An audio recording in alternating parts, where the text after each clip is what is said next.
وَلَقَدْ يَسَّرْنَا الْقُرْآنَ لِلذِّكْرِ فَهَلْ مِن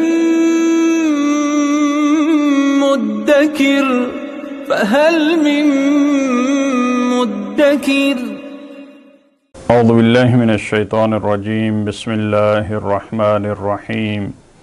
الحمدللہ رب العالمین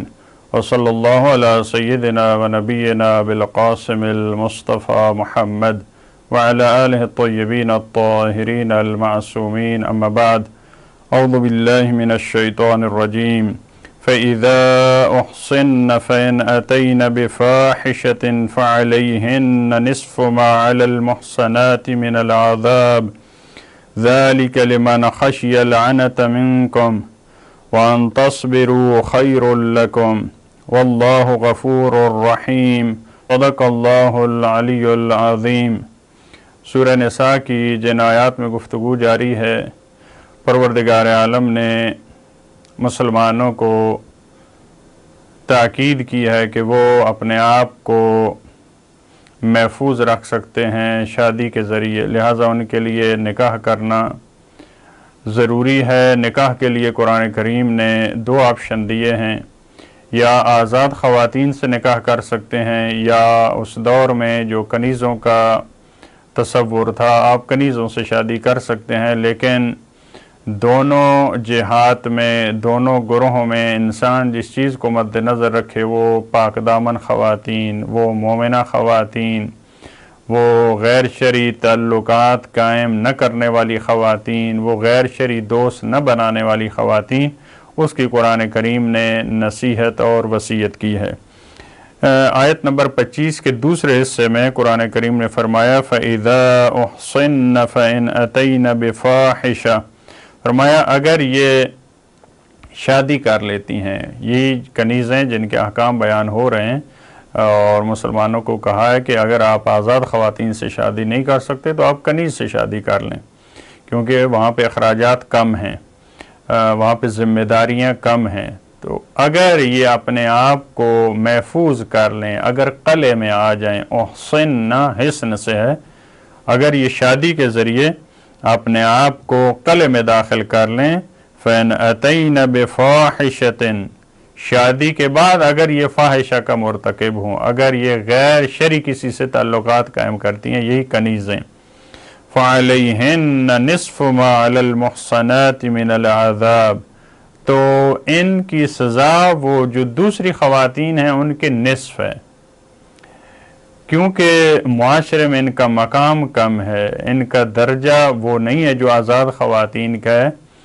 جیسے جیسے انسان کا، جیسے جیسے مرد کا، جیسے جیسے خاتون کا درجہ، اسی حوالے سے اس کا ثواب اور عقاب ہے۔ جو کنیزیں ہیں اگر یہ بدی کا اور برائی کا مرتکب ہوتی ہیں تو ان کی سزا کم ہے، آدھی ہے۔ جو آزاد خواتین ہیں اگر یہ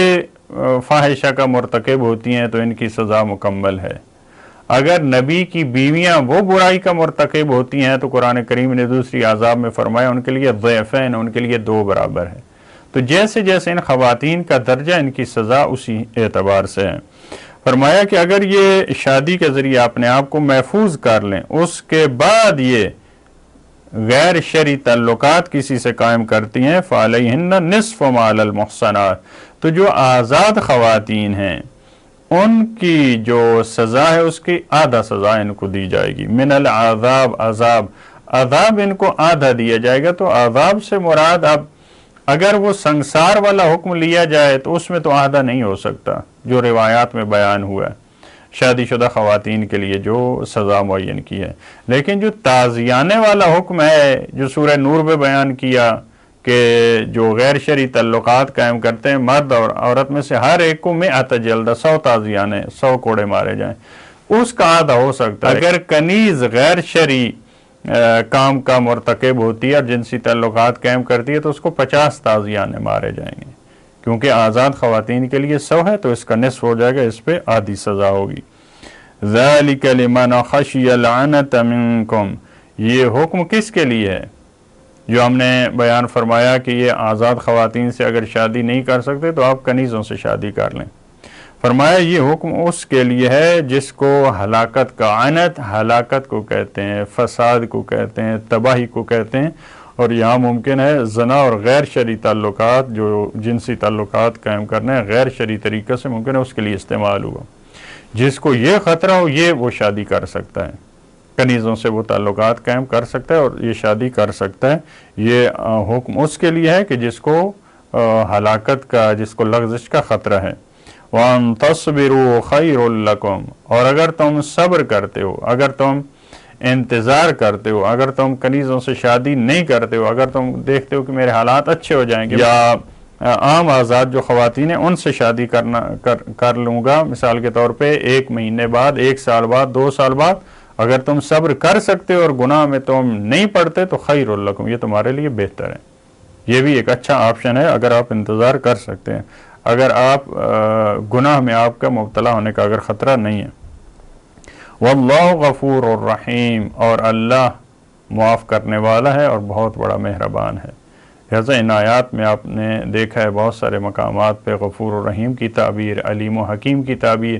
یہ پروردگار عالم کے جتنے احکامات، شرعی احکام ہیں اس کے علم اور حکمت کے سائے میں ہیں، اور جہاں پہ خطائیں اور لغزشیں سرزد ہوتی ہیں وہاں پروردگار کی غفران، اس کی رحمت اور اس کی بخشش کے سائے میں یہ احکامات ہیں۔ اس کے بعد والی آیت میں فرمایا یرید اللہ لیبین لکم، اللہ کا ارادہ یہ ہے کہ پروردگار تمہارے لیے کھول کھول کے بیان کرے، واضح انداز میں بیان کرے یہ سارے احکامات، وَيَهْدِيَكُمْ، اور تمہاری ہدایت کرے، تمہاری رہنمائی کرے، تمہیں بتائے سنن الذین من قبلکم، ان امتوں کے، ان اقوام کے طریقے جو تم سے پہلے تھے، جو ان کے اچھے احکامات تھے، جو ان کے اچھے کام تھے، جو ان کے اچھے کارنامے تھے۔ پروردگار عالم یہ چاہتا ہے کہ تم انہی کی طرف متوجہ ہو جاؤ۔ آج اسلامی معاشرے کو قرآن کریم متوجہ کر رہا ہے کہ ہماری ہدایت کرے گزشتہ جو اقوام ہیں، یہ جو صدر اسلام کے معاملات ہیں، جو ختمی مرتبت کے دور میں ہیں، جو ان سے پہلے والے انبیاء کے دور میں ہیں، قرآن چاہ رہا ہے کہ ہمیں ان کی طرف ہدایت کرے۔ البتہ بعض دفعہ وہاں پہ عبرتیں ہوتی ہیں، بعض دفعہ وہ کام جو انہوں نے کیے ہیں ہمارے لیے بھی اس اور آئیڈیل ہوتے ہیں، ہمیں بھی ان کو رول ماڈل قرار دینا چاہیے ان شخصیات کو، اور ہمیں بھی وہی کام انجام دینا چاہیے۔ وَيَتُوبَ عَلَيْكُمْ، اور اللہ کا ارادہ یہ ہے کہ پروردگار اپنی رحمت سے تمہاری طرف لوٹے، یعنی پروردگار اپنی رحمت کے سائے میں تمہیں لینا چاہتا ہے، تمہاری توبہ کو قبول کرنا چاہتا ہے، تمہیں توبہ کی توفیق دینا چاہتا ہے کہ اگر تم سے لغزشیں ہو جائیں اور خطائیں ہو جائیں۔ واللہ علیم حکیم، اور اللہ علم والا ہے اور حکمت والا ہے۔ ان احکامات میں جو میاں بیوی کے مسائل ہیں، جو شادی کے احکامات ہیں، جو نکاح جن خواتین سے حرام ہیں، ان کے ان احکامات میں بہت زیادہ پروردگار نے اپنی ان صفات کو، علم، پروردگار علیم ہے، علم والا ہے، پروردگار حکیم، حکمت والا ہے، ان کو بہت زیادہ بیان کیا۔ پروردگار ہمیں بھی توفیق دے کہ جس طرح تو علیم ہے، ہمارے جلوت سے، ہماری خلوت سے تو آگاہ ہے، پروردگار ہمیں توفیق دے کہ ہم تیرے حضور کی طرف متوجہ ہو جائیں اور ان خطاؤں اور لغزشوں سے بچ سکیں جو تیرے علم میں ہیں، اور وہ احکامات جو ہماری ظاہری طور پہ سمجھ میں نہیں آتے لیکن تیری حکمت کے تقاضے کے مطابق ہیں، ان کو سمجھ سکیں اور ان پہ عمل کر سکیں۔ اللہم صلی علی محمد و آل محمد۔